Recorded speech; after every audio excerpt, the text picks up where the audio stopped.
James avait 42 ans. C'était un homme imposant, grand, la peau caramel, les épaules larges, le regard perçant. Il portait toujours des costumes sur mesure, des montres qui valaient le prix d'une maison, des chaussures italiennes cirées à la perfection. Quand il marchait dans la rue, les gens se retournaient. Pas seulement à cause de son allure, mais parce que tout le monde savait qui il était. James avait bâti un empire dans l'immobilier et la technologie. Il possédait des immeubles entiers à Manhattan, des hôtels de luxe, des centres commerciaux, des plateformes numériques qui généraient des millions chaque mois. Son nom était synonyme de réussite. Les magazines l'appelaient le roi du béton et du numérique. Les chaînes de télévision se battaient pour l'interviewer. Les politiciens lui serraient la main avec respect. James avait tout ce qu'un homme pouvait désirer. Tout, sauf une chose. La paix intérieure. Parce que derrière cette façade de puissance, James était seul. Profondément seul. Il se réveillait chaque matin dans un appartement qui valait des dizaines de millions, avec une vue imprenable sur la skyline, et pourtant il se sentait vide. Il n'avait personne à qui parler vraiment. Les gens autour de lui voulaient tous quelque chose. Ses employés voulaient des promotions. Ses partenaires voulaient des contrats. Ses connaissances voulaient être vues à ses côtés. Personne ne lui demandait jamais comment il allait. Pas vraiment. Pas sincèrement. Et quand il rentrait le soir dans son pantouse silencieux, il s'asseyait dans le noir et se demandait si c'était ça, la réussite. Des milliards sur un compte en banque et un cœur qui bat dans le vide. Il avait une femme, oui. Elle s'appelait Victoria. Belle, élégante, toujours parfaitement coiffée, toujours parfaitement maquillée. Victoria était le genre de femme qui attirait tous les regards dans une pièce.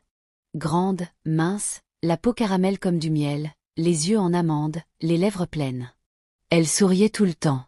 Un sourire parfait, un sourire étudié, un sourire qui cachait des intentions que personne ne soupçonnait.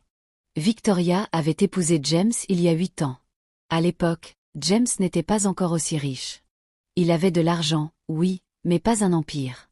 C'est pendant leur mariage que tout avait explosé. Les contrats, les investissements, les acquisitions. James était devenu milliardaire. Et Victoria avait pris goût à cette vie. Les voyages en jet privé, les dîners dans les restaurants les plus exclusifs, les bijoux, les sacs à main qui coûtaient plus cher qu'une voiture. Victoria aimait l'argent de James. Mais Victoria n'aimait pas James. Elle ne l'avait probablement jamais aimé. Au début, elle avait joué le rôle de l'épouse parfaite. Attentionnée, douce, présente. Elle lui préparait le petit déjeuner le dimanche, elle l'accompagnait à ses événements professionnels avec un sourire radieux. Elle lui massait les épaules quand il rentrait fatigué. James se croyait chanceux. Il se disait qu'il avait trouvé la femme idéale, celle qui comprenait les exigences de sa vie, celle qui le soutenait dans ses ambitions. Ce qu'il ne savait pas, c'est que chaque geste de tendresse de Victoria était un investissement. Chaque sourire était un calcul. Chaque mot doux était une étape dans un plan à long terme dont James était la victime sans le savoir. Mais avec le temps, le masque avait glissé. Les conversations étaient devenues rares. Les regards tendres avaient disparu. Victoria passait ses journées dehors, elle rentrait tard, elle évitait les questions. James avait essayé de sauver leur mariage. Il avait proposé des vacances, des thérapies de couple, des soirées en amoureux.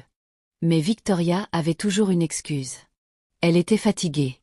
Elle avait un rendez-vous. Elle ne se sentait pas bien. James avait fini par accepter cette distance. Il s'était dit que c'était peut-être comme ça dans tous les mariages après quelques années. Que la passion s'éteignait, que la routine prenait le dessus.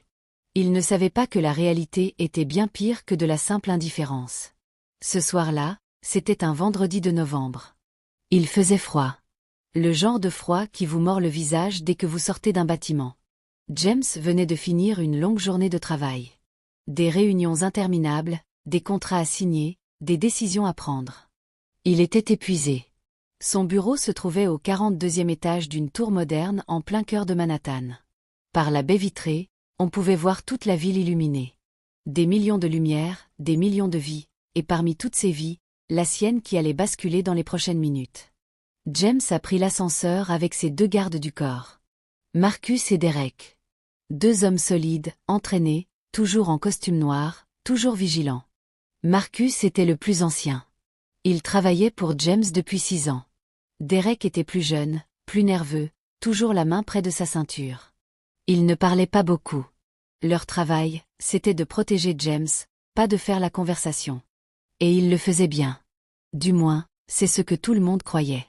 L'ascenseur s'est ouvert sur le hall d'entrée de l'immeuble. Un hall immense, tout en marbre et en verre, avec un portier en uniforme qui a salué James avec un hochement de tête respectueux. James a marché vers la sortie, les mains dans les poches de son manteau en cachemire. La voiture l'attendait dehors. Une berline noire, vitres teintées, moteur allumé. Le chauffeur, un homme discret du nom de Samuel, se tenait à côté de la portière arrière, prêt à l'ouvrir. James a fait 3 pas vers la voiture. 3 pas. Et c'est là que tout a changé. Une petite voix a percé le bruit de la rue. Une voix aiguë, essoufflée, désespérée. Une voix d'enfant. « Monsieur, ne montez pas dans la voiture. » James s'est arrêté net. Comme si quelqu'un avait appuyé sur un bouton pause. Tout son corps s'est figé. Il a regardé autour de lui, cherchant l'origine de cette voix. Et il a vu une petite fille. 10 ans, peut-être moins. La peau caramel, les cheveux tressés en petites nattes serrées, les yeux immenses, brillants, presque fiévreux. Elle portait un manteau trop grand pour elle, visiblement un manteau d'adulte qu'on avait raccourci tant bien que mal, des baskets usées dont une des semelles commençait à se décoller, et pas de gants malgré le froid mordant. Ses joues étaient rouges, son nez coulait, et elle respirait par la bouche, comme quelqu'un qui a couru pendant très longtemps sans s'arrêter. Elle se tenait au bord du trottoir, à quelques mètres de la voiture. Et elle le regardait avec une intensité qui aurait déstabilisé n'importe qui. Ce n'était pas le regard d'une enfant qui joue ou qui fait une blague. C'était le regard de quelqu'un qui a vu quelque chose de terrible et qui essaie désespérément d'empêcher que ça se produise. « Monsieur, s'il vous plaît, ne montez pas dans cette voiture. » James a froncé les sourcils. Marcus et Derek se sont immédiatement positionnés entre la petite fille et James. Réflexe professionnel. Tout ce qui s'approche du patron est une menace potentielle. Même une enfant de 10 ans. « Écarte-toi, petite », a dit Marcus d'un ton ferme. La petite fille n'a pas bougé. Elle a essayé de passer entre les 2 gardes du corps, tendant ses petites mains vers James, les larmes commençant à couler sur ses joues. « Monsieur, je vous en supplie. Ne montez pas dans cette voiture. Vous allez mourir. » James a senti quelque chose. Pas de la peur. Pas encore. Mais quelque chose d'étrange, comme un frisson qui partait du bas de sa colonne vertébrale et remontait jusqu'à sa nuque. Il a levé la main pour arrêter ses gardes du corps. « Laissez-la. » Marcus et Derek ont échangé un regard mais se sont écartés. Ils connaissaient James. Quand il donnait un ordre, on obéissait. James s'est accroupi devant la petite fille. Il s'est mis à sa hauteur. Il a regardé ses yeux. Des yeux marron foncé, profonds, remplis de terreur. Cet enfant avait peur. Pas pour elle. Pour lui. « Comment tu t'appelles » a demandé James doucement. « Esha. »« Esha. »« D'accord, Esha. Pourquoi tu me dis de ne pas monter dans ma voiture ?» La petite fille a reniflé. Elle a essuyé ses larmes du revers de sa manche. « J'ai fait un rêve. J'ai rêvé que vous montiez dans cette voiture. Et la voiture a explosé. Vous êtes mort. J'ai vu les flammes. J'ai entendu le bruit. Et après, j'ai vu votre corps. J'ai vu tout ça, monsieur. Et mes rêves ne se trompent jamais. » James est resté accroupi pendant quelques secondes sans rien dire. Son cerveau analysait la situation à toute vitesse. Une enfant de 10 ans qui débarque devant son immeuble en pleine nuit, qui crie qu'il ne faut pas monter dans une voiture parce qu'elle a fait un rêve. C'était absurde. Complètement absurde. N'importe quel homme rationnel aurait souri poliment, aurait tapoté la tête de l'enfant et serait monté dans sa voiture sans hésiter. Mais James n'était pas n'importe quel homme. James avait appris à écouter son instinct. C'est cet instinct qui lui avait permis de bâtir son empire. C'est cet instinct qui lui avait dit de ne pas signer certains contrats, de ne pas faire confiance à certaines personnes, de prendre des risques quand tout le monde lui disait de reculer. Et à cet instant précis, son instinct lui disait de croire cette petite fille. James s'est relevé. Il a regardé la voiture. La berline noire, moteur en marche, prête à partir. Il a regardé Samuel, le chauffeur, qui attendait patiemment. Il a regardé Marcus et Derek qui ne comprenaient pas ce qui se passait. « Personne ne monte dans cette voiture » a dit James. « Monsieur » a commencé Derek. « J'ai dit personne. Appelez une équipe technique. Je veux que cette voiture soit inspectée de fond en comble. Chaque centimètre carré. » Derek a sorti son téléphone. Marcus a regardé la petite fille avec un mélange de suspicion et de curiosité. Samuel, le chauffeur, est devenu très pâle. Il a fait un pas en arrière, presque imperceptible. James a remarqué ce mouvement. Il l'a noté dans un coin de sa tête sans rien dire. L'équipe technique est arrivée 40 minutes plus tard. 2 experts en sécurité, des hommes que James employait pour vérifier ses propriétés, ses bureaux, ses véhicules. Ils avaient du matériel de détection, des scanners, des outils spécialisés. Pendant ces 40 minutes, James est resté dehors, dans le froid, avec la petite Esha à côté de lui. Il lui avait donné son écharpe en cachemire pour qu'elle ait moins froid. Elle l'avait enroulée autour de son cou avec un petit sourire timide. C'était probablement la chose la plus chère qu'elle avait jamais portée. Les techniciens ont ouvert le capot, vérifié le dessous du véhicule, inspecté l'intérieur. Au bout de 20 minutes, l'un d'eux s'est approché de James. Son visage était grave. « Monsieur, il y a un engin explosif sous le siège arrière. Un dispositif sophistiqué, relié au système d'allumage. Quand la voiture aurait roulé pendant environ 2 minutes, le dispositif se serait déclenché. L'explosion aurait été assez puissante pour détruire le véhicule et tuer tous les occupants. » Le monde de James s'est arrêté. Le bruit de la ville a disparu. Les klaxons, les sirènes, les voix des passants, tout est devenu silencieux. Comme si quelqu'un avait mis le monde entier en sourdine. Il a regardé la voiture. Cette voiture dans laquelle il s'apprêtait à monter. Cette voiture dans laquelle il aurait été assis à l'arrière, en train de vérifier ses messages sur son téléphone, sans se douter de rien. 2 minutes de route. C'est tout ce qu'il aurait fallu. 2 minutes, et puis le néant. Le feu, la fumée, le métal tordu, et son corps réduit en morceaux. Cette voiture aurait été son cercueil. Il a regardé Esha. La petite fille le regardait avec des yeux qui disaient « Je te l'avais dit ». Pas avec arrogance. Pas avec fierté. Avec soulagement. Un soulagement si profond qu'il faisait trembler ses petites lèvres. Parce qu'elle avait réussi. Elle avait couru dans le froid, elle avait affronté les gardes du corps, elle avait crié de toutes ses forces. Et elle l'avait sauvé. Une enfant de 10 ans avait sauvé un homme de 42 ans de la mort. Le monde ne tenait plus debout. Plus rien n'avait de sens. Et en même temps, tout avait un sens nouveau. James a senti ses jambes trembler. Lui, l'homme qui ne tremblait jamais, l'homme qui affrontait les requins de la finance sans cligner des yeux, l'homme que rien ne semblait pouvoir ébranler, il tremblait. Parce qu'il venait de comprendre que quelqu'un voulait le tuer. Pas le voler. Pas le ruiner. Le tuer. L'éliminer. Le faire disparaître de la surface de la terre. Qui ? C'était la seule question qui tournait dans sa tête. Qui voulait sa mort ? James a appelé la police. Les enquêteurs sont arrivés rapidement. La voiture a été sécurisée, l'engin explosif a été désamorcé, le périmètre a été bouclé. James a répondu à toutes les questions. Oui, il avait des ennemis. Quand on est aussi riche que lui, on a forcément des ennemis. Des concurrents jaloux, des partenaires déçus, des employés rancuniers. La liste était longue. Mais une bombe dans sa voiture, c'était un autre niveau. C'était personnel. C'était intime. Quelqu'un qui avait accès à sa voiture, à son garage, à son emploi du temps. Pendant que la police travaillait, James s'est tourné vers Esha. La petite fille était assise sur un banc, enroulée dans l'écharpe de James, les pieds balançant dans le vide parce qu'il ne touchait pas le sol. Elle avait l'air épuisée. « Esha, où sont tes parents ?» La petite fille a baissé les yeux. « Je ne connais pas mon père. Je vis avec ma maman. » « Et ta maman sait que tu es ici ?» Esha a secoué la tête. « Non. Je suis sortie en cachette. Quand j'ai fait le rêve, j'ai eu très peur. J'ai vu votre visage dans le rêve, et je savais que je devais venir. Je ne savais pas comment vous trouver, mais dans mon rêve, j'ai vu cet immeuble. Je l'ai reconnu. Alors j'ai couru. J'ai couru très longtemps. » James a senti quelque chose se serrer dans sa poitrine. Cet enfant avait traversé la ville, seule, la nuit, dans le froid, pour sauver un homme qu'elle n'avait jamais rencontré. Un homme qu'elle avait vu dans un rêve. C'était incroyable. C'était terrifiant. Et c'était magnifique. « Viens, » a dit James. « Je te ramène chez toi. Ta maman doit être morte d'inquiétude. » Esha vivait dans un quartier modeste. Un immeuble de briques rouges, pas très loin du métro, avec un escalier qui sentait le vieux bois et la lessive. James a monté les marches avec Esha, suivi par Marcus qui gardait une distance respectueuse. Au 3e étage, Esha a frappé à une porte bleue écaillée. La porte s'est ouverte presque immédiatement, et une femme est apparue. Alia.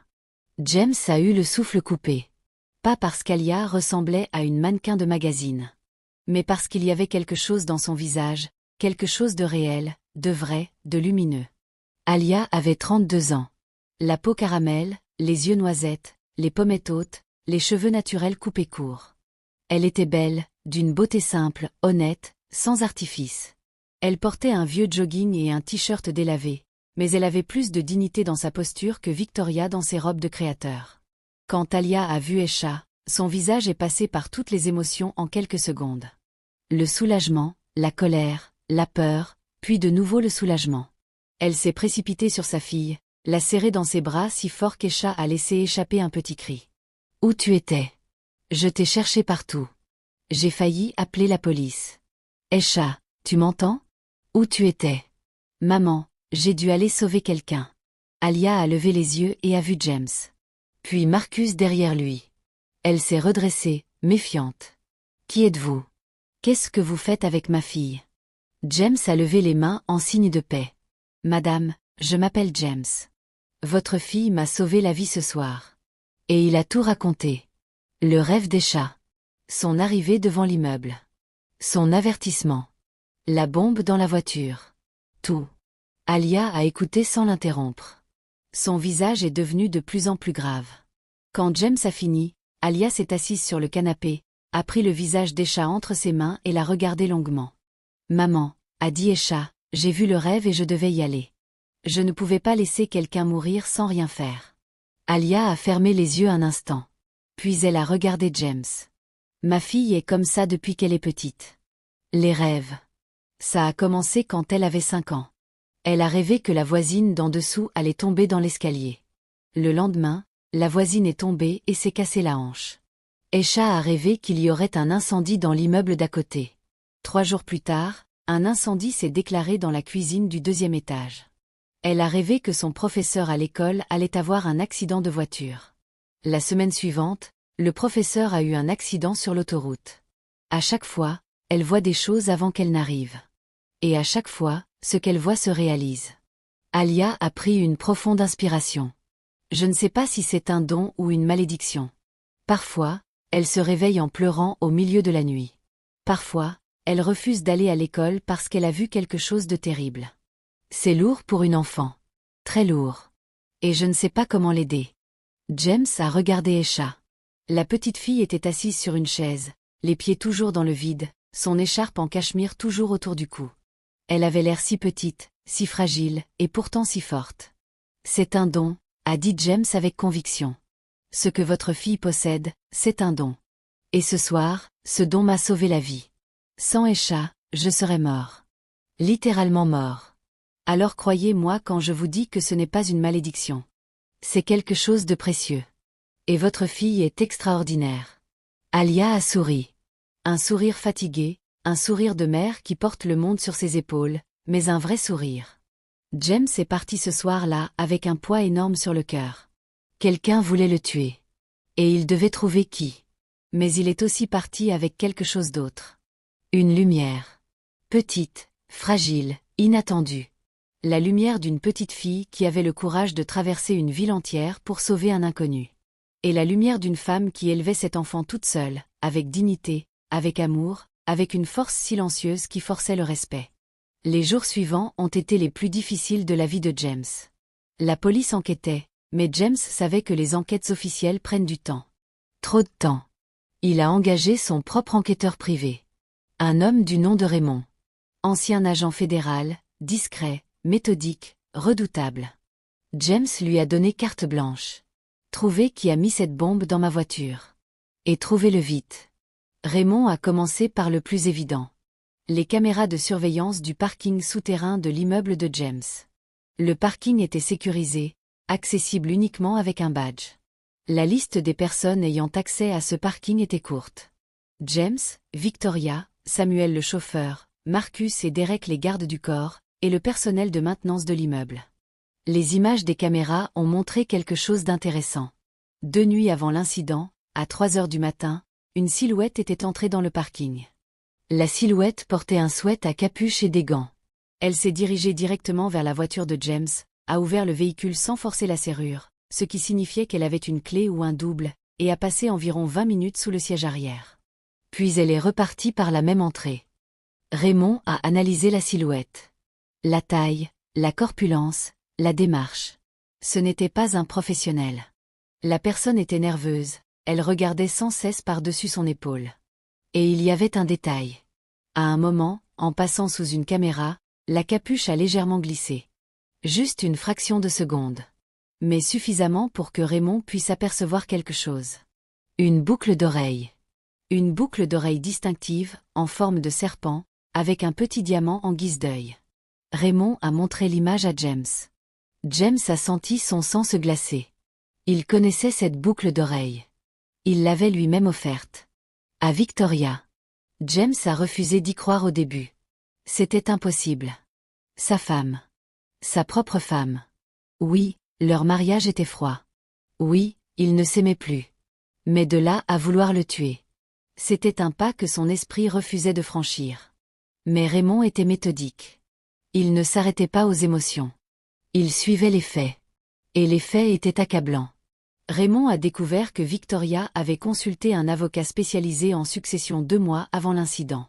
Pas un avocat de divorce. Un avocat de succession. Elle voulait savoir ce qui se passerait si James mourait. Qui hériterait de quoi? Comment l'entreprise serait redistribuée? L'avocat avait confirmé que Victoria, en tant qu'épouse, recevrait la majorité des parts de l'entreprise et de la fortune personnelle de James, à condition qu'il n'y ait pas de testament contraire. Et James n'avait pas de testament. Il n'y avait jamais pensé. À 42 ans, on ne pense pas à la mort. On pense à la vie. On pense aux prochains projets, aux prochaines acquisitions, aux prochains défis. La mort, c'est pour plus tard. Sauf quand quelqu'un décide que votre plus tard, c'est maintenant. Raymond a aussi découvert que Victoria entretenait une relation avec un autre homme. Un homme du nom de Nathaniel. Nathaniel était architecte, beau, charmant, et complètement sous l'emprise de Victoria. Raymond avait des photos, des messages, des relevés de cartes de crédit montrant des dîners à deux, des nuits dans des hôtels, des cadeaux coûteux. La liaison durait depuis au moins 1 an. Et dans certains messages, Victoria et Nathaniel parlaient de l'avenir. Un avenir sans James. Un avenir où Victoria serait à la tête de l'empire de James, avec Nathaniel à ses côtés. James a lu ces messages dans le bureau de Raymond. Il les a lus un par un, lentement, sans expression sur le visage. Chaque mot était comme un coup de poignard. Pas parce qu'il aimait encore Victoria. Ce sentiment avait disparu depuis longtemps. Mais parce que la trahison était totale. Absolue. La femme avec qui il partageait sa vie, la femme à qui il faisait confiance, la femme qu'il avait enrichie, protégée, élevée au sommet de la société, cette femme voulait le tuer pour son argent. C'était d'une cruauté qui dépassait tout ce qu'il avait pu imaginer. Mais James était un homme d'affaires. Et un bon homme d'affaires ne réagit pas sous le coup de l'émotion. Il planifie. Il stratège. Il attend le bon moment pour frapper. James a demandé à Raymond de continuer l'enquête. Il voulait plus de preuves. Des preuves irréfutables. Des preuves qui enverraient Victoria en prison pour très longtemps. En attendant, il devait continuer à vivre sous le même toit qu'elle. Il devait la regarder chaque matin, lui sourire, lui parler comme si de rien n'était. C'était un exercice de torture psychologique. Mais James était fort. Et il avait une motivation supplémentaire. Une motivation qui portait le nom d'une petite fille de 10 ans. Esha. James avait promis de revenir voir Esha et sa mère. Et il avait tenu sa promesse. Le surlendemain de l'incident, il s'est rendu dans le quartier modeste où vivaient Alia et Esha. Il n'est pas venu avec sa berline de luxe. Il a pris un taxi ordinaire. Il ne voulait pas attirer l'attention. Il ne voulait pas mettre Alia mal à l'aise. Alia a ouvert la porte, surprise de le revoir. Elle portait une tenue simple, un jean et un pull bleu, mais elle était encore plus belle que dans son souvenir. Il y avait quelque chose dans ses yeux, une chaleur, une profondeur, que James n'avait jamais vue chez Victoria. « J'espère que je ne vous dérange pas », a dit James. « Non, entrez. Esha sera contente de vous voir. » Esha était dans sa chambre, en train de dessiner. Quand elle a vu James, son visage s'est illuminé. Elle a couru vers lui et lui a sauté dans les bras. James l'a attrapé, surpris par cet élan d'affection. Il n'avait pas d'enfant. Il n'avait jamais tenu un enfant comme ça. Et il a ressenti quelque chose de nouveau. Quelque chose de chaud, de bon, de réconfortant. Un sentiment qu'il ne pouvait pas nommer mais qui ressemblait à ce que les gens appellent la tendresse paternelle. « Monsieur James, vous êtes revenu. Vous allez bien? Personne ne vous a fait de mal. » « Je vais bien, Esha. Grâce à toi. Je vais très bien. » Alia a préparé du thé. Pas du thé de luxe dans des tasses en porcelaine. Du thé simple, dans des tasses dépareillées, avec un peu de sucre et quelques biscuits achetés au supermarché du coin. Et James a trouvé que c'était le meilleur thé qu'il avait jamais bu. Parce que pour la première fois depuis longtemps, il était assis dans un endroit où les sourires étaient vrais. Où les mots étaient sincères. Où personne ne voulait quelque chose de lui. Personne ne voulait son argent. Personne ne voulait son influence. Personne ne voulait sa mort. Alia lui a raconté sa vie. Elle travaillait comme aide-soignante dans une maison de retraite. Un travail dur, mal payé, épuisant. Elle soulevait des personnes âgées, elle changeait des draps, elle nettoyait des chambres, elle administrait des médicaments, elle tenait la main de gens qui mouraient loin de leur famille. C'était un travail invisible, un de ces métiers que personne ne voit et que tout le monde oublie, mais sans lequel la société s'effondrerait. Alia le faisait avec dévouement, avec douceur, avec une compassion naturelle qui impressionnait ses collègues. Les résidents l'adoraient. Ils l'appelaient ma fille, mon rayon de soleil. Certains ne parlaient qu'à elle. Certains ne mangeaient que quand c'était elle qui apportait le plateau. Elle travaillait de nuit, ce qui signifiait qu'elle partait quand Esha se couchait et rentrait quand Esha se réveillait. Parfois, il y avait un creux entre les deux, un moment où Esha était seule. La voisine du dessous, une vieille dame gentille du nom de Florence, venait dormir dans l'appartement quand Alia travaillait. Florence était une femme de 75 ans, ancienne institutrice, qui vivait seule depuis la mort de son mari. Elle considérait Esha comme sa petite fille et Esha l'adorait. Mais ce n'était pas une solution idéale. Florence avait des problèmes de santé, elle s'endormait tôt, et si quelque chose arrivait pendant la nuit, elle n'était pas en mesure de réagir rapidement. Alia le savait. Elle rêvait de trouver un travail de jour, un travail qui lui permettrait d'être là pour sa fille le soir, de l'aider avec ses devoirs, de lui lire une histoire avant de dormir, de simplement être présente. Mais les emplois de jour étaient rares et mal payés aussi. Le père d'Esha était parti avant même sa naissance. Alia ne voulait pas en parler en détail, et James n'a pas insisté. Il a compris que c'était une blessure encore ouverte, une cicatrice qui ne s'était jamais tout à fait refermée. Tout ce qu'Alia avait dit, c'est qu'elle l'avait aimé sincèrement, qu'elle lui avait tout donné, et qu'il était parti un matin en disant qu'il n'était pas prêt pour la paternité. 9 mois plus tard, Esha était née. Et Alia s'était retrouvée seule face au monde avec un bébé dans les bras et rien d'autre que sa détermination pour avancer. Alia avait élevé Esha toute seule, sans aide, sans famille proche, sans filet de sécurité. Et malgré tout ça, Esha était une enfant joyeuse, intelligente, pleine de vie, polie, curieuse, généreuse. C'était la preuve qu'Alia était une mère exceptionnelle. Parce que la richesse d'un enfant ne se mesure pas aux jouets qu'il possède ou à la taille de sa chambre. Elle se mesure à l'amour qu'il a reçu. Et Esha débordait d'amour. James est revenu le jour suivant. Et le jour d'après. Et celui d'après encore. Chaque visite était un moment de paix dans le chaos de sa vie. Avec Alia et Esha, James redevenait humain. Pas le milliardaire, pas le PDG, pas l'homme d'affaires impitoyable dont le nom faisait trembler les concurrents. Juste James. Un homme ordinaire qui riait aux blagues d'une enfant de 10 ans, qui écoutait une femme courageuse raconter ses journées, qui mangeait des plats simples et les trouvait plus délicieux que les dîners dans les restaurants étoilés où il avait l'habitude de manger. Il découvrait un monde qu'il avait oublié. Le monde des petites choses. Le bruit de la pluie sur les fenêtres d'un appartement modeste. L'odeur du riz qui cuit dans une cuisine minuscule. Le son d'une émission de dessins animés qui passe en fond pendant qu'Esha fait ses devoirs.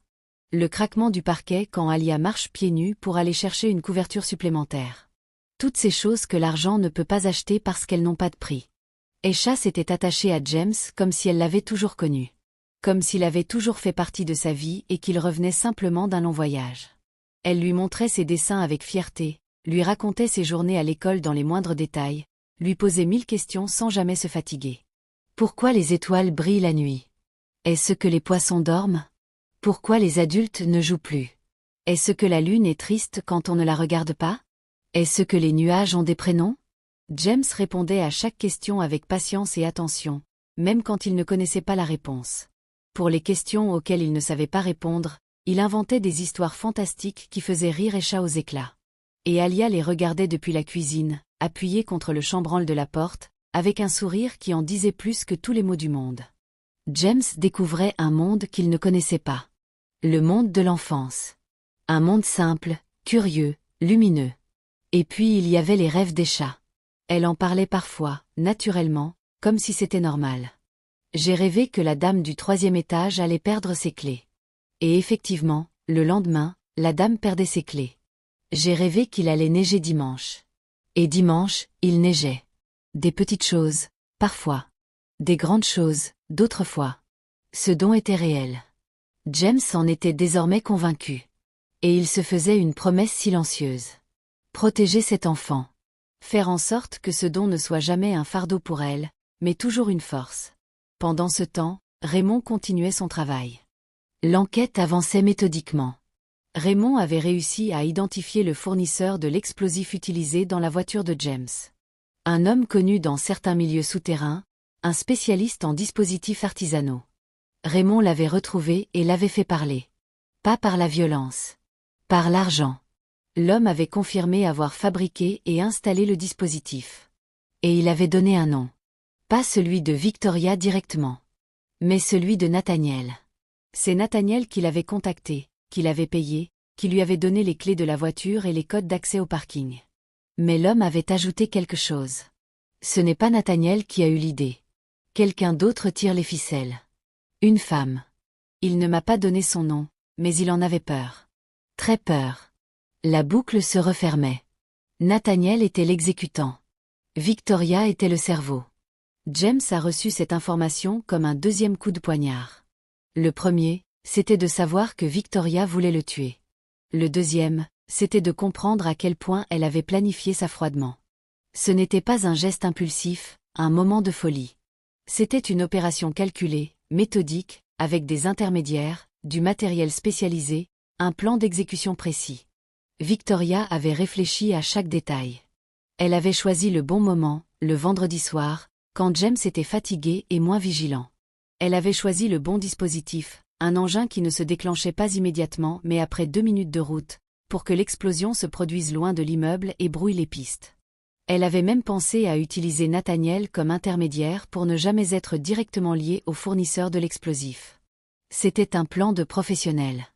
Un plan sans âme. James a passé une nuit blanche après avoir appris tout ça.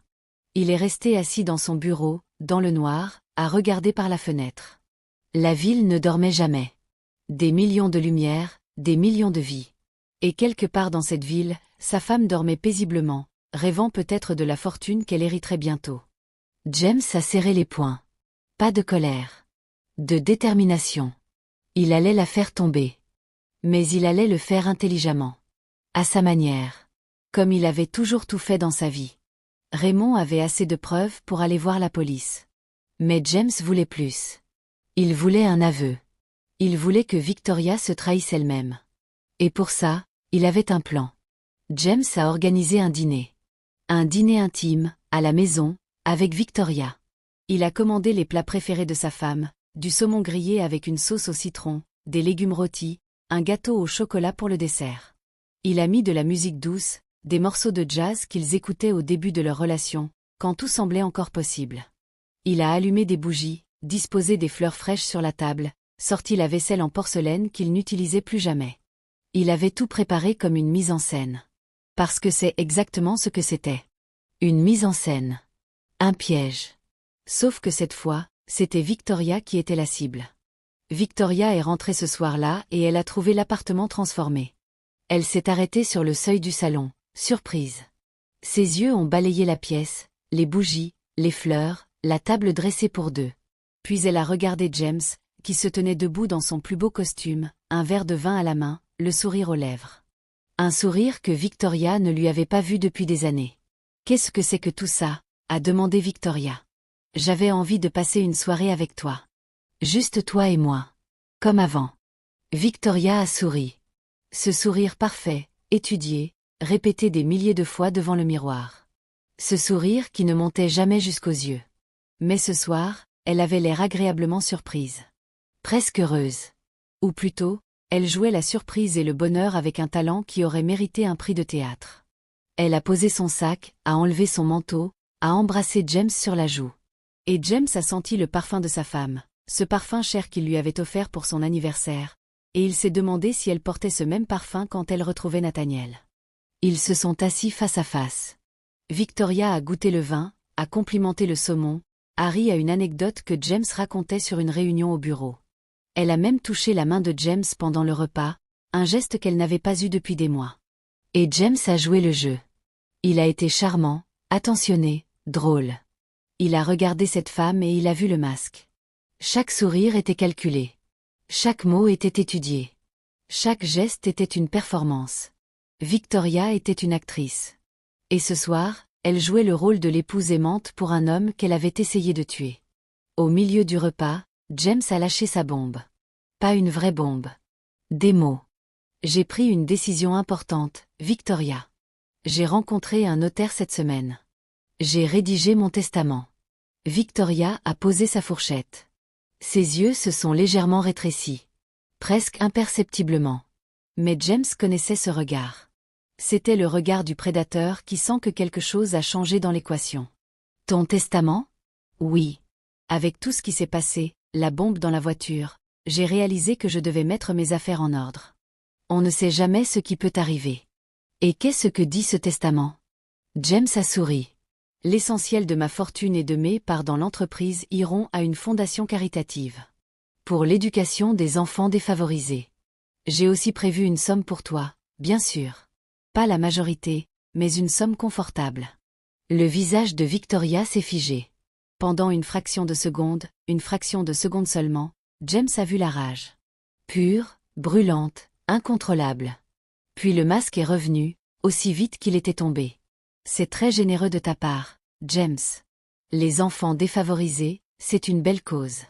Mais sa voix avait changé. Elle était devenue plus aiguë, plus tendue. Et ses mains tremblaient légèrement en reprenant sa fourchette. James savait qu'il avait touché un nerf.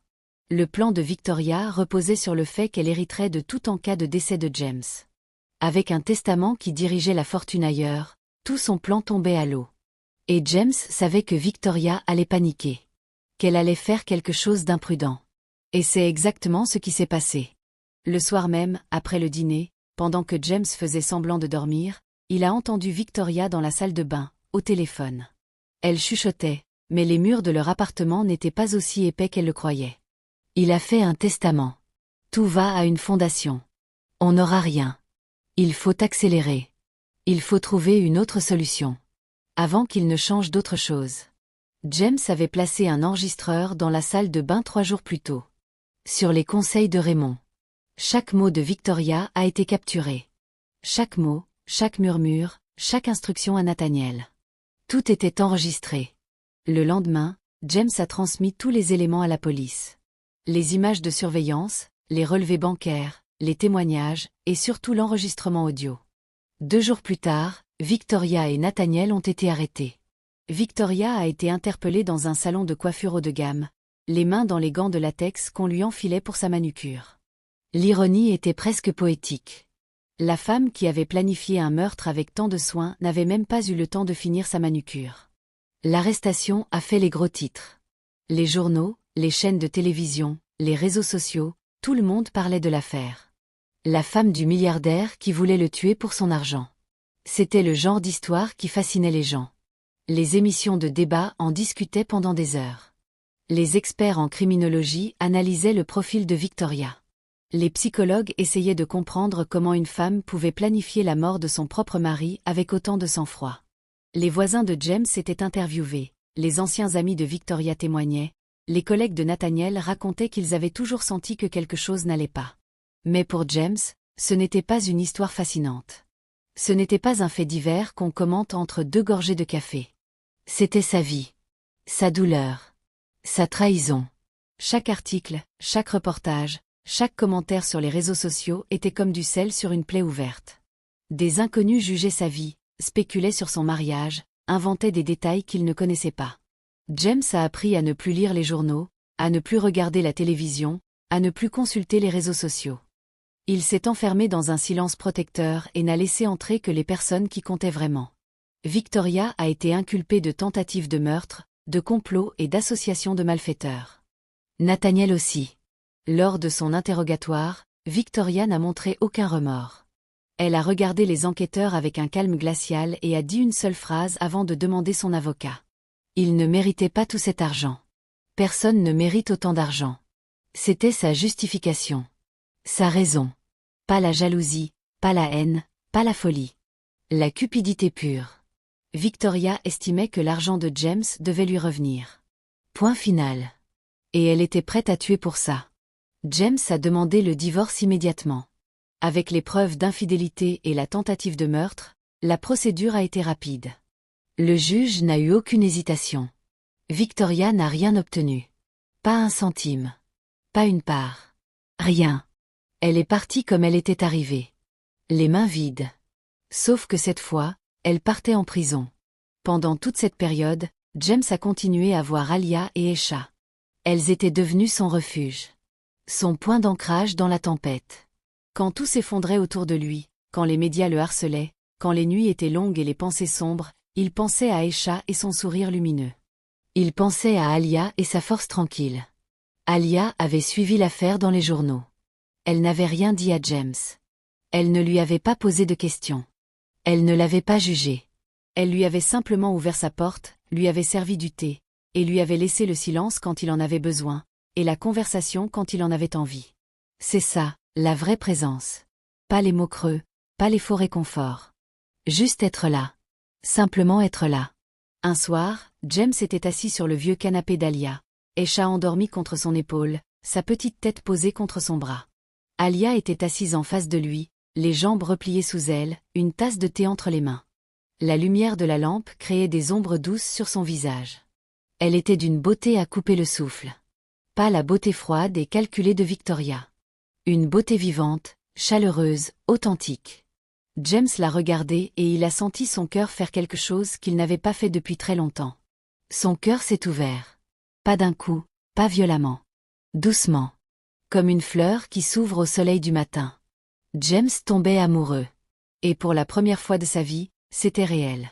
Mais James ne voulait pas précipiter les choses. Il venait de sortir d'un mariage cauchemardesque. Il ne voulait pas projeter sur Alia des émotions qui n'étaient peut-être que le reflet de sa solitude. Et surtout, il ne voulait pas qu'Alia pense qu'il cherchait à acheter son affection. Alia était une femme fière. Elle ne demandait rien. Elle n'avait jamais demandé quoi que ce soit à James. Pas d'argent, pas de cadeaux, pas de faveurs. Et c'est précisément cette fierté qui rendait James fou d'admiration.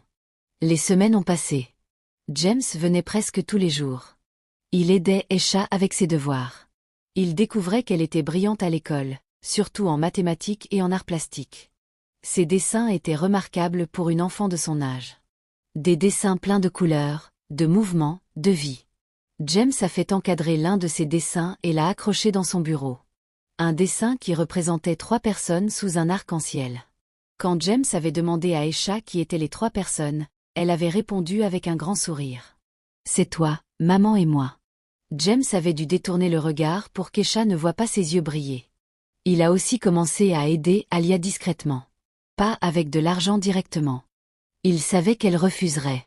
Il la connaissait assez pour savoir que si jamais il posait une liasse de billets sur la table de sa cuisine, elle le regarderait avec cette fierté silencieuse qui la caractérisait et elle lui dirait non merci, nous n'avons besoin de rien. Alia ne voulait pas être sauvée. Elle ne voulait pas être entretenue. Elle voulait se battre avec ses propres armes, gagner sa vie par son propre travail, offrir à sa fille une vie construite par ses propres mains. Et James respectait ça profondément. Parce que c'est cette dignité qui faisait d'Alia la femme qu'elle était. Mais il a trouvé des moyens détournés, des chemins discrets pour alléger son fardeau sans blesser sa fierté. Il a parlé à un ami qui dirigeait un réseau de cliniques et lui a demandé s'il avait un poste d'aide-soignante de jour disponible. L'ami en avait un. James a donné les coordonnées à Alia en disant qu'il avait entendu parler d'une opportunité. Alia a postulé, a passé l'entretien, et a été embauchée. Un travail de jour, mieux payé, dans un environnement agréable. Alia n'a jamais su que James était derrière cette opportunité. Et James n'a jamais eu l'intention de le lui dire. Il a aussi fait en sorte qu'Esha soit inscrite dans un programme parascolaire d'art, avec des professeurs qualifiés qui pouvaient développer son talent. Le programme était gratuit, financé par une fondation. La fondation de James. Mais encore une fois, personne ne le savait. James n'agissait pas par calcul. Il n'essayait pas d'acheter l'amour d'Alia ou la reconnaissance d'Esha. Il agissait parce que c'était la bonne chose à faire. Parce que ces deux personnes méritaient mieux que ce que la vie leur avait donné. Et parce que pour la première fois, James utilisait son argent pour quelque chose qui avait vraiment du sens. Un soir, plusieurs semaines après le début de tout ça, James et Alia étaient seuls dans la cuisine. Esha dormait dans sa chambre. La pluie battait contre les fenêtres. Alia préparait du chocolat chaud, un rituel qu'elle avait instauré les soirs de pluie. James la regardait faire, appuyée contre le comptoir. « Alia », a dit James. Elle s'est retournée, la cuillère en bois à la main. « Je dois te dire quelque chose. » Alia la regardait. Elle savait. Il pouvait le voir dans ses yeux. Elle savait ce qu'il allait dire, et elle avait peur. Pas de James. Mais de ce que ces mots allaient changer. « Je sais que le moment est bizarre », a continué James. « Je sais que je viens de sortir d'un mariage qui s'est terminé de la pire façon possible. Je sais que tu as toutes les raisons du monde de ne pas me faire confiance. Mais je dois être honnête avec toi. Depuis que je viens ici, depuis que je passe du temps avec toi et Esha, quelque chose a changé en moi. Je ne suis plus le même homme. Et je ne veux plus faire semblant. Alia, tu es la femme la plus incroyable que j'ai jamais rencontrée. Pas à cause de ta beauté, même si tu es magnifique. Mais à cause de ta force, de ta bonté, de ta dignité. Tu élèves ta fille seule, tu travailles dur, tu ne te plains jamais, et malgré tout ça, tu as le cœur le plus généreux que je connaisse. Je suis tombé amoureux de toi, Alia. Et je ne te demande rien en retour. Je voulais juste que tu le saches. Le silence qui a suivi était immense. La pluie sur les fenêtres. Le tic-tac de l'horloge dans le couloir. Le souffle de James qui attendait, vulnérable pour la première fois depuis aussi longtemps qu'il pouvait s'en souvenir. Alia a posé la cuillère en bois. Elle a pris une profonde inspiration. Et elle a parlé. James, tu es venu dans ma vie au moment le plus improbable. Ma fille a fait un rêve et elle a couru dans la nuit pour te sauver. Je ne comprends pas tout ce qui se passe. Je ne comprends pas pourquoi Esha t'a vu dans ses rêves. Je ne comprends pas pourquoi c'est elle qui devait te sauver. Mais ce que je comprends, c'est que depuis que tu es dans nos vies, tout est plus lumineux. Esha sourit plus. Elle rit plus. Elle dessine des arcs-en-ciel avec 3 personnes dessous. Et moi, quand tu frappes à ma porte, mon cœur bat plus vite. Je ne savais pas si c'était normal. Je ne savais pas si j'avais le droit de ressentir ça. Parce que tu es qui tu es. Et je suis qui je suis. Nos mondes sont tellement différents. Nos mondes ne sont pas différents, a dit James. Nos adresses sont différentes. Nos comptes en banque sont différents. Mais nos cœurs parlent le même langage. Et c'est tout ce qui compte. Alia a souri. Ce sourire qui illuminait toute la pièce. Et elle a dit 3 mots que James n'espérait même plus entendre dans sa vie. Moi aussi, James. Ils ne se sont pas embrassés ce soir-là. Ils n'avaient pas besoin de ça. Ils se sont simplement regardés, avec la certitude tranquille que quelque chose de beau commençait. Quelque chose de vrai. Quelque chose qui n'avait rien à voir avec l'argent, le pouvoir ou les apparences. Quelque chose de pur. Les mois qui ont suivi ont été les plus beaux de la vie de James. Il a continué à voir Alia et Esha régulièrement, mais maintenant, c'était différent. Il y avait de la tendresse dans leurs gestes, de la complicité dans leurs regards, de l'amour dans l'air. Les petites choses étaient devenues les plus grandes. Un frôlement de main en se passant une tasse de thé. Un regard qui durait une seconde de trop et qui faisait battre les cœurs. Un éclat de rire partagé devant une bêtise d'Esha. Chaque moment était précieux parce que chaque moment était vrai. Esha avait compris ce qui se passait entre sa mère et James bien avant qu'ils ne s'en rendent compte eux-mêmes. Les enfants sont comme ça.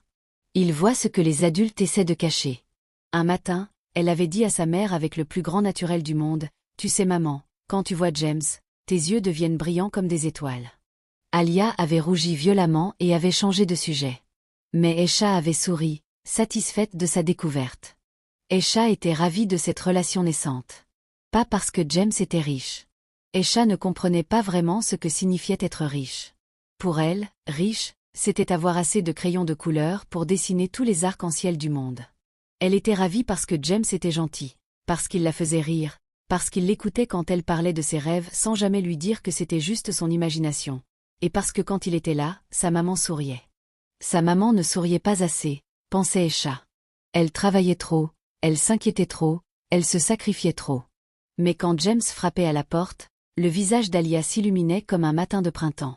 Et pour une enfant de 10 ans, voir sa maman heureuse, c'est le plus beau cadeau du monde. James a pris son temps. Il voulait faire les choses bien. Pas de précipitation. Pas de pression. Il a emmené Alia dîner dans des restaurants, pas les restaurants les plus chers de la ville, mais des restaurants chaleureux, intimes, où la nourriture était bonne et l'ambiance détendue. Il a emmené Esha au zoo, au musée d'histoire naturelle, à Central Park. Il a organisé des après-midi de dessin où Esha lui apprenait à colorier. James était un homme d'affaires brillant qui pouvait négocier des contrats de plusieurs millions les yeux fermés, mais il était incapable de colorier sans dépasser les lignes. Esha trouvait ça hilarant. La relation entre James et Alia s'est construite lentement, solidement, sur des fondations de respect mutuel, de confiance et d'amour véritable. Alia ne s'est jamais laissée impressionner par l'argent de James. Elle l'aimait pour qui il était, pas pour ce qu'il possédait. Et James aimait ça. Il aimait qu'Alia le voie lui, et non sa fortune. 6 mois après leur première rencontre, James a demandé à Alia de venir vivre avec lui. Pas dans son penthouse luxueux de Manhattan. Il avait acheté une maison. Une vraie maison, dans un quartier résidentiel paisible, avec un jardin, une balançoire pour Esha, un atelier d'art au sous-sol. Une maison qui ressemblait à un foyer, pas à un musée. Alia a visité la maison et elle a pleuré. Pas de tristesse. De joie. De cette joie immense qui vous submerge quand la vie vous offre enfin ce que vous avez toujours espéré sans jamais oser le demander. Esha a découvert sa chambre et elle est restée sans voix pendant une minute entière. Ce qui, pour une enfant aussi bavarde qu'Esha, était un record absolu. La chambre était grande, lumineuse, avec des murs blancs prêts à être couverts de ses dessins, un bureau pour faire ses devoirs, une bibliothèque remplie de livres, et une fenêtre qui donnait sur le jardin. Esha s'est tournée vers James et lui a dit quelque chose qui a changé sa vie. « Est-ce que je peux t'appeler papa ?» James a senti les larmes monter. Il s'est accroupi, comme il l'avait fait le premier soir devant son immeuble, et il a pris les mains d'Esha dans les siennes. « Rien ne me ferait plus plaisir au monde. » Esha lui a sauté dans les bras. Et James a pleuré. Pour la première fois depuis des années, James a pleuré. Pas de douleur. Pas de colère. De bonheur. Un bonheur si grand qu'il ne pouvait pas le contenir dans son corps. James a officiellement adopté Esha 3 mois plus tard. La procédure a été simple, parce que le père biologique n'était pas dans le paysage et n'avait jamais reconnu l'enfant. L'avocat de James a géré les formalités administratives avec efficacité. Il y a eu des entretiens avec une assistante sociale, des évaluations, des visites à domicile. James et Alia ont répondu à toutes les questions avec transparence. L'assistante sociale, une femme expérimentée qui avait vu passer des centaines de dossiers, avait dit en sortant de chez eux que c'était la première fois qu'elle voyait un enfant aussi épanoui et aussi impatient d'être adopté. Esha avait préparé un dessin pour l'occasion. Un dessin qui montrait une maison avec un grand cœur sur le toit et 3 personnes devant la porte. En dessous, elle avait écrit en grosses lettres colorées « Ma famille ». Le jour de l'adoption, au tribunal, James portait son plus beau costume, celui qu'il réservait pour les occasions les plus importantes de sa vie. Alia portait une robe qu'elle avait choisie elle-même dans une boutique du quartier, une robe simple mais élégante qui mettait en valeur sa beauté naturelle. Et Esha portait une robe blanche avec des fleurs brodées qu'elle avait dessinées elle-même sur le tissu avec des marqueurs textiles. Chaque fleur était différente, chaque couleur était vive, et l'ensemble était magnifique dans son imperfection. Parce que c'est ça, la beauté véritable. Pas la perfection. L'authenticité. Le juge a lu les documents, a posé quelques questions, a regardé cette famille avec un sourire bienveillant. Il a tamponné les papiers, a prononcé les mots officiels, et Esha est officiellement devenue la fille de James. La salle d'audience était presque vide, mais les quelques personnes présentes avaient les larmes aux yeux. L'avocate de James, une femme d'ordinaire impassible, s'est essuyé discrètement les yeux. Le greffier a souri. Et James, Alia et Esha se sont levés, ensemble, comme une famille. En sortant du tribunal, Esha a levé les yeux vers le ciel et a dit quelque chose d'étrange. « J'avais rêvé de ce jour aussi. Il y a longtemps. Avant même de te rencontrer. J'avais rêvé d'un homme qui devenait mon papa. » Alia et James se sont regardés. Il y avait tant de choses dans ce regard.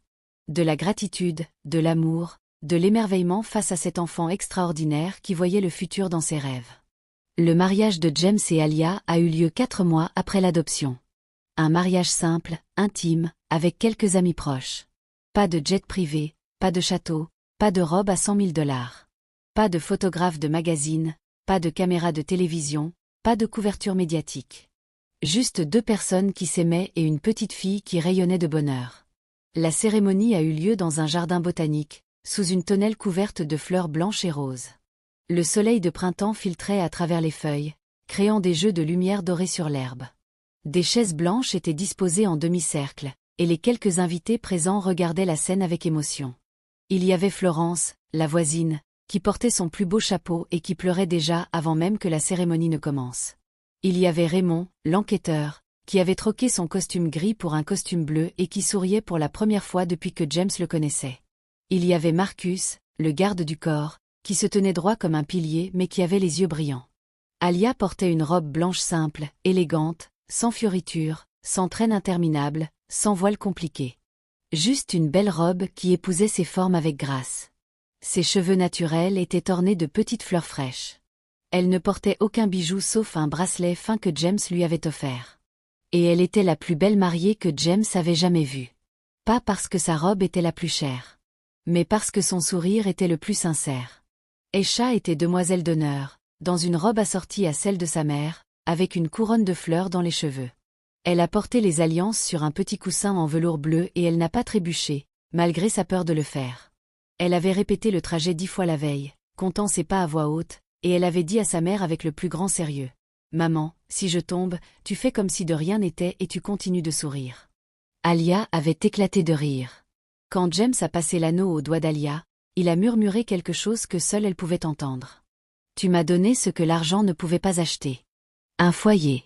Une famille. Un cœur. » Et Alia a murmuré en retour. « Et toi, tu as donné à ma fille ce qu'elle méritait depuis toujours. Un père. » Victoria a été jugée et condamnée à 15 ans de prison. Nathaniel a reçu une peine similaire. Le procès a duré 3 semaines. 3 semaines de témoignages, de preuves accablantes, de plaidoiries. L'accusation avait un dossier solide. Les images de surveillance, les relevés bancaires, le témoignage du fournisseur d'explosifs, les messages entre Victoria et Nathaniel, et surtout l'enregistrement audio de Victoria planifiant une deuxième tentative après l'échec de la première. Chaque pièce du puzzle s'emboîtait parfaitement. Le procès a été médiatisé, douloureux, éprouvant. James a dû s'asseoir dans une salle d'audience et écouter les détails de sa propre tentative d'assassinat.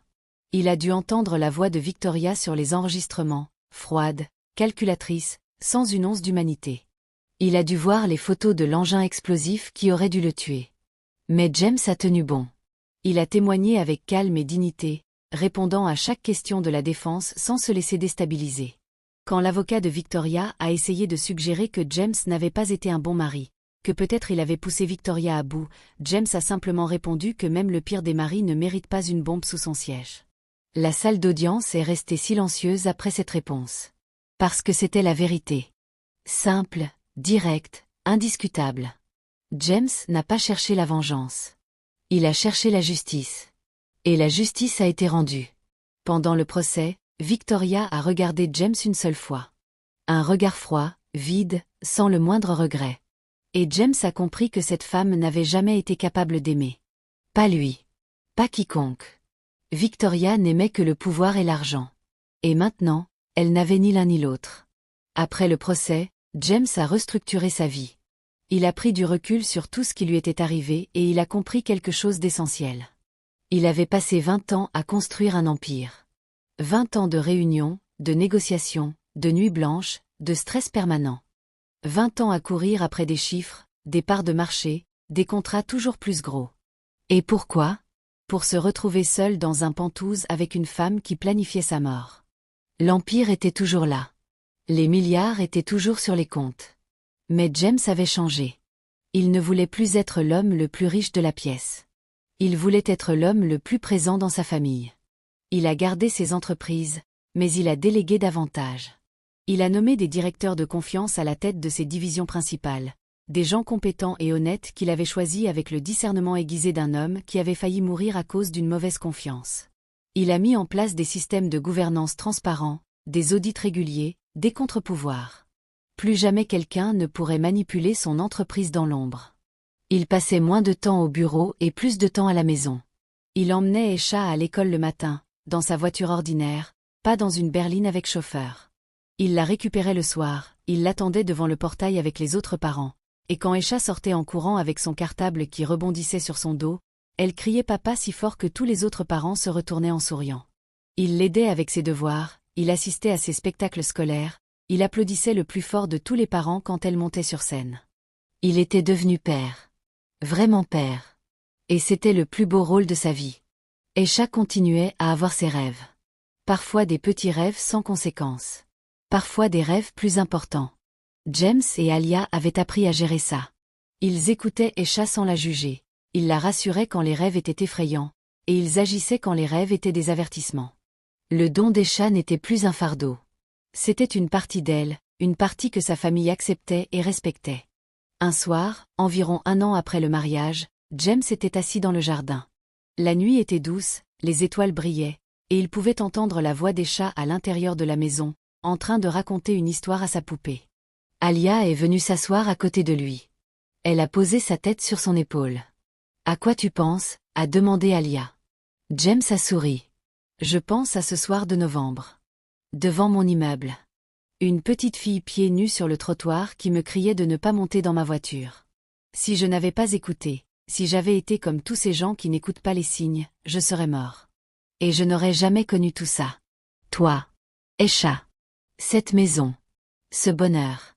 Je serais mort sans savoir ce que c'est d'être vraiment heureux. » Alia a pris sa main. « Mais tu as écouté. » « Oui.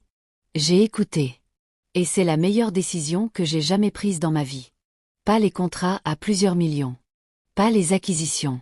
Pas les tours en verre. La meilleure décision de ma vie, c'est de m'être accroupie devant une enfant de 10 ans et de lui avoir demandé son prénom. » Esha est apparue à la porte du jardin, sa poupée dans les bras. « Papa, maman, je peux venir voir les étoiles avec vous ?» James a ouvert les bras. « Viens, ma princesse. » Esha a couru vers eux et s'est installée entre James et Alia. Ils sont restés là, tous les trois, à regarder les étoiles. Une famille. Pas parfaite. Pas conventionnelle. Mais vraie. Profondément, magnifiquement, indiscutablement vraie. Maintenant, je vais vous donner mon analyse personnelle de cette histoire. Parce que cette histoire, elle n'est pas juste une histoire. C'est une leçon. Plusieurs leçons, en fait. Et je crois que chacun d'entre nous peut trouver quelque chose qui lui parle dans ce récit. La première leçon, c'est que le danger ne porte pas toujours le visage d'un ennemi. Parfois, le danger dort à côté de vous. Il partage votre lit, il mange à votre table, il connaît vos habitudes, vos faiblesses, vos peurs. Victoria était belle, élégante, souriante. Elle jouait le rôle de l'épouse parfaite avec une maestria qui aurait trompé n'importe qui. Et derrière ce masque impeccable, elle planifiait un meurtre avec la même méthodologie qu'on planifie un voyage de vacances. Ça nous rappelle que les apparences ne sont rien. Ce qui compte, c'est ce que les gens font quand personne ne regarde. Les vrais visages se révèlent dans l'ombre, pas sous les projecteurs. Faites attention à ceux qui sont trop parfaits. La perfection est souvent un costume qui cache quelque chose de laid. La deuxième leçon, c'est la puissance de l'instinct. James avait toutes les raisons rationnelles de ne pas croire Esha. Une enfant de 10 ans qui débarque devant son immeuble en pleine nuit, essoufflée, les larmes aux yeux, avec une histoire de rêve prémonitoire. Soyons honnêtes, n'importe quel homme d'affaires pragmatique aurait souri poliment, aurait tapoté la tête de cet enfant avec condescendance et serait monté dans sa voiture sans hésiter. Et cet homme pragmatique serait mort 2 minutes plus tard. Mais James a choisi d'écouter son instinct. Cet instinct qui lui avait permis de bâtir un empire, qui lui avait fait refuser des contrats quand tout le monde lui disait de signer, qui lui avait fait quitter des pièces et annuler des rendez-vous qui semblaient parfaits sur le papier. À cet instant précis, dans le froid de novembre, son instinct lui a dit que cette petite fille disait la vérité. Il ne savait pas pourquoi. Il ne savait pas comment. Mais il le sentait dans chaque fibre de son corps. Combien de fois dans nos propres vies avons-nous ignoré notre instinct par peur de paraître ridicule, par peur du jugement des autres, par peur de sortir des sentiers battus? L'instinct est un cadeau que nous portons tous en nous. Il faut apprendre à l'écouter, même quand la logique nous dit le contraire. La troisième leçon, c'est la valeur de la simplicité. James avait tout l'argent du monde. Des voitures de luxe, des appartements somptueux, des montres qui valaient des fortunes. Il pouvait acheter n'importe quoi, aller n'importe où, obtenir n'importe quoi d'un claquement de doigts. Mais le bonheur, il ne l'a pas trouvé dans ses tours de verre ni dans ses comptes en banque. Il l'a trouvé dans un appartement modeste au 3e étage d'un immeuble en briques, avec du thé dans des tasses dépareillées et des biscuits du supermarché du coin. Il l'a trouvé dans le rire cristallin d'une enfant qui lui dessinait des arcs-en-ciel, dans le sourire fatigué mais sincère d'une femme qui n'avait rien à lui offrir sauf la chose la plus précieuse au monde, son cœur. L'argent peut acheter le confort, les voyages, les vêtements, les maisons. Mais il ne peut pas acheter la chaleur d'un foyer. Il ne peut pas acheter le regard d'un enfant qui vous appelle papa pour la première fois. Il ne peut pas acheter cette sensation d'appartenir quelque part, d'être attendu, d'être aimé pour ce que vous êtes et non pour ce que vous possédez. Et c'est cette chaleur humaine qui fait la différence entre exister et vivre. James existait depuis 42 ans. Mais il n'a commencé à vivre que le soir où une petite fille lui a crié de ne pas monter dans sa voiture. La 4e leçon, c'est le courage des chats. Une enfant de 10 ans qui traverse une ville la nuit, seule, dans le froid, sans gants, avec des baskets usées, pour sauver un homme qu'elle n'a jamais rencontré. Un homme qu'elle a vu dans un rêve. Pensez-y un instant. Vraiment. Arrêtez de lire et pensez-y. Combien d'adultes auraient fait la même chose? Combien d'entre nous, adultes forts et courageux, auraient eu le courage de sortir de chez eux en pleine nuit pour aller prévenir un inconnu d'un danger dont la seule preuve est un rêve? La plupart d'entre nous auraient hésité. La plupart d'entre nous auraient trouvé des excuses. C'est juste un rêve, ce n'est pas réel, je ne connais pas cet homme, ce n'est pas mon problème. Mais Esha n'a pas hésité. Pas une seule seconde. Elle a enfilé ses baskets usées, elle a mis le manteau trop grand de sa mère, et elle a couru. Elle a couru parce qu'une vie était en jeu et qu'elle ne pouvait pas rester sans rien faire.